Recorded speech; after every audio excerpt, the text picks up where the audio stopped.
देश के 5 राज्यों में चुनावी सरगर्मी अपने पूरे चरम पर है। पहले चरण के चुनाव में अब 5 से भी कम दिनों का वक्त बचा है। इसी बीच पश्चिमी उत्तर प्रदेश में नेताओं के धुआंधार दौरे जारी है। इसी दौरान पश्चिमी उत्तर प्रदेश पहुंचे सचिन पायलट ने सूबे की योगी सरकार और केंद्र की मोदी सरकार पर जमकर निशाना साधा। पायलट ने कहा कि उत्तर प्रदेश में भाजपा सत्ता से बाहर होगी। उन्होंने कहा कि डबल इंजन की सरकार पूरी तरह फेल है। अब आचार्य प्रमोद जी का भाषण आपने सुन लिया। अब इनके बाद बोलना जो है बड़ा मुश्किल काम है। पूरा समा बांध देते हैं और सरस्वती इनके मुख पर विराजती है, तो इनके बाद जो बोलना है अभी कह रखा है मास्क लगा के रखते हैं।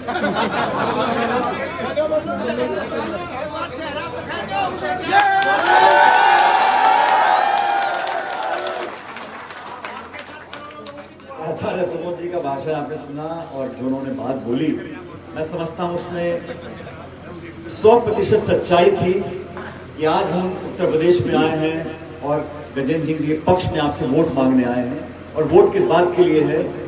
वोट इस बात के लिए है कि उत्तर प्रदेश और केंद्र में जो सरकारें बनी हैं, जो आपके हमारे वोट से बनी होंगी, लेकिन उन सरकारों ने पिछले 5 साल और 7 साल में क्या किया या नहीं किया, उसका लेखा जोखा देखना सुनना बहुत जरूरी है।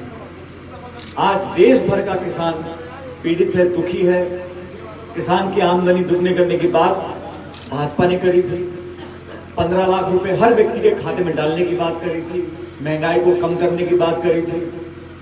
इतने साल बीतने के बाद, अपने आप को डबल इंजन की सरकार बताने के बाद, ना तो प्रधानमंत्री जी ना मुख्यमंत्री जी पेट्रोल डीजल को 100 रुपए से कम कर पाए हैं। गैस का सिलेंडर 950 रुपए का है।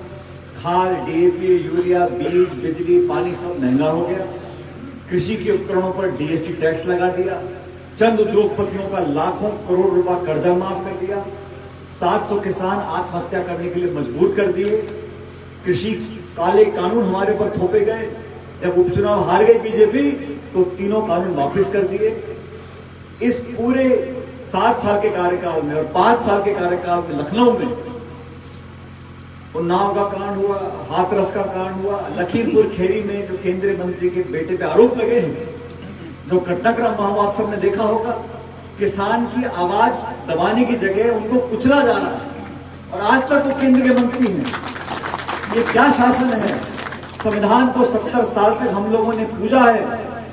देश प्रशासन हमेशा संविधान के दायरे में रहकर चला है, लेकिन उत्तर प्रदेश में जिस प्रकार का राज है, सिर्फ धार्मिक भावनाओं को भड़काकर मंदिर, मस्जिद, हिंदू मुसलमान 80 बनाम 20 की बात कर वोट लेना चाहते हैं, अगड़े पिछड़े में बांटना चाहते हैं। मैं आपसे आग्रह करूंगा, ये चुनाव महत्वपूर्ण है उत्तर प्रदेश के लिए, देश के लिए। कांग्रेस पार्टी में 130 साल से सत्ता में हो, विपक्ष में हम लोगों ने जिम्मेदारी से काम किया। मैं राजस्थान में प्रदेश कांग्रेस का अध्यक्ष रहा। हमने 5 साल तक सड़कों पर संघर्ष किया और भाजपा का जो 200 में से 163 विधायक थे, उस सरकार को वहां हमने हराया और कांग्रेस का शासन लेकर आए थे। उत्तर प्रदेश में यहाँ हमारी पार्टी 30 साल से सत्ता में नहीं, लेकिन पिछले 3-4 सालों में जब जब यहाँ उत्पीड़न हुआ, शोषण हुआ, किसान के साथ, महिलाओं के साथ, दलितों के साथ, गरीबों के साथ, तो ना तो बहुजन समाज पार्टी सड़कों पर दिखी और ना समाजवादी पार्टी दिखी। विरोध किया, जेलों में गए, घेराव किया तो कांग्रेस ने किया, प्रियंका जी ने किया। 18,000 कांग्रेस के कार्यकर्ता जेलों में गए।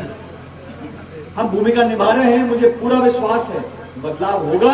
जिन 5 राज्यों में चुनाव हो रहा है, मुझे मौका मिला उत्तराखंड जाने का, पंजाब जाने का, सब जगह कांग्रेस की सरकार बन रही है। लेकिन हमारे लिए महत्वपूर्ण ये है, आज आदरणीय आचार्य जी और मैं दोनों आपसे आग्रह करने के लिए आए हैं कि 36 कौम के लोग और किसान की कोई जाति बिरादरी नहीं होती।